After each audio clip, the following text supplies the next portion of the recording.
Welcome to the enchanting world of the Château de Chenonceau, a masterpiece of French Renaissance architecture and a testament to the power and influence of women throughout history. The Château de Chenonceau, nicknamed the Ladies' Castle, sits on the banks of the River Cher. It's a true marvel, with its elegant architecture and sweeping gardens, but its history is even more captivating. This is a story of ambition, love, power, and the indelible mark of women who shaped the Château's destiny. Let's journey through time and explore the fascinating stories behind this stunning French castle. The Château de Chenonceau was not always the grand spectacle it is today. In the 13th century, the land belonged to the Marx family. The original chateau was destroyed by fire in 1412. The Marx family rebuilt a chateau and mill in the 1430s. In 1513, Thomas Bowyer, a wealthy chamberlain to King Charles Roman VIII of France, purchased the chateau from the Marx family. Bowyer demolished most of the chateau, leaving only the 15th century keep. Bowyer built a brand new residence between 1515 and 1521.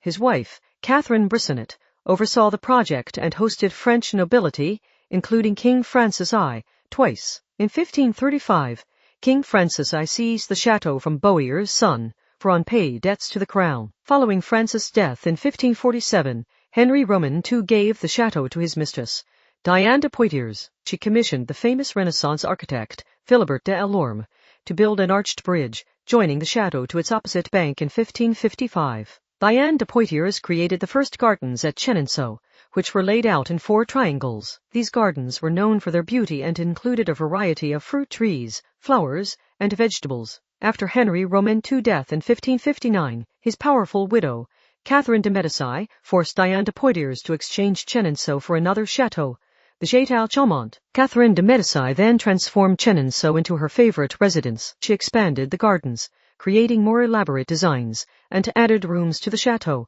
including a service wing on the west side of the courtyard. In 1577, Catherine de Medici's Grand Gallery was dedicated. This gallery spanned the entire width of the river, extending the bridge's existing length. Catherine de Medici's Grand Gallery hosted lavish parties. The first fireworks display ever held in France took place in 1560 during Catherine's son, Francis Roman II, ascension to the throne. After Catherine de Medici's death in 1589, her daughter-in-law, Louise of Lorraine, became the owner of Chenonceau. Louise of Lorraine was inconsolable after her husband, Henry Roman III, was assassinated in August of 1589. She wandered the halls of the chateau for 11 years in mourning clothes, surrounded by black tapestries featuring skulls and crossbones. She died in January of 1601. Over the years, ownership of the castle changed hands several times. Henry Roman IV, King of France, secured Chenonceau for his mistress, Gabrielle d'Estrées, by paying off Catherine de Medici's debts. In 1733, a wealthy squire named Claude Dupin purchased Chenonceau. His wife, Louise Dupin, hosted a famous salon in the castle. The Dupins welcomed prominent figures of the French Enlightenment, such as Voltaire, Montesquieu, and Fontenelle. Rousseau, a writer and philosopher, worked on his book Émile at Chenonceau and even wrote a play. During the French Revolution, Louise Dupin, the owner at that time, saved the chateau from destruction. She convinced the revolutionaries to spare the chateau because it was vital to commerce. The chateau changed hands again in 1864.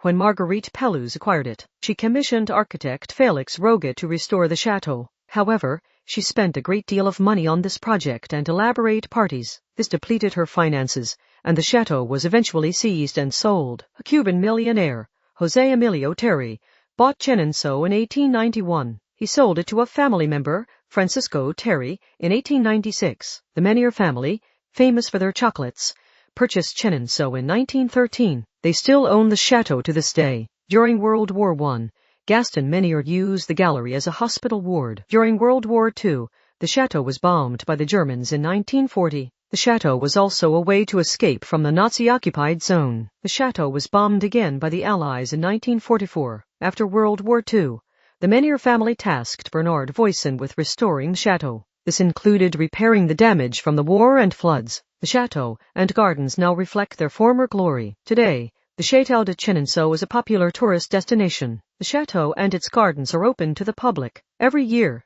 thousands of people visit the chateau. It is one of the most visited châteaux in France. The Château de Chenonceau is a testament to the enduring spirit of women. These women defied social norms, exercised their power, and left an indelible mark on the chateau's history. From Diane de Poitiers to Catherine de Médicis to Louise Dupin, their stories are woven into the fabric of the castle and its remarkable legacy. Visit the Château de Chenonceau and discover a world of beauty, history, and the extraordinary influence of women. Be inspired by their resilience, their ambition, and their legacy. Take a virtual tour online or plan a trip to France to experience this incredible castle firsthand. And remember, this is only the beginning of the story. There's so much more to discover about the Château de Chenonceau, so stay tuned for more. The Château de Chenonceau is a French treasure with a rich and fascinating history, waiting to be explored.